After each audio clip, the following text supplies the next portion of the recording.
Herkese salam. Uşaqlar, çox SMS gəlir. Çox, hamısına eyni vaxtda cavab yaza bilmirik. Ona görə hamıdan üzr istəyirəm. Ancaq bu videoda sizin suallarınızı çalışacağım ki, cavablandırım.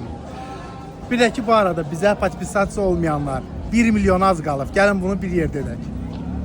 Hardayıq? Almaniyanın ən gözəl şəhəri Frankfurtun mərkəzində. Dəmiz olması çəkərdi operatorumuz.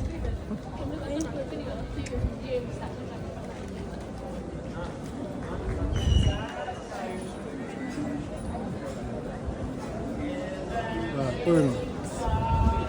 Uşaqlar, çox sayılı sizdən təbriklər gəlir. Hamınıza çox sağ ol deyirəm. Çox sağ ol. Mən bugün bir şey yadıma düşdü. Vaxt var idi mən bu küçələrdə bir qəpiksiz, cibimdə bir qəpik olmadan gəzirdim. Ancaq heç vaxt öz arzumdan, öz niyyətimdən geri çəkilmədim. Ona görə də ilk videomuzu çəkmişik. Bunun üçün olar 4 il əvvəl ilk videomuz çəkildi. Onda ələm çoxu bizə gülürdü. Buradan indi bizə layıqlar qoyan həmin o dostlar. Nə oldu? 1 milyon olurum. Bu qədər. Bu qədər.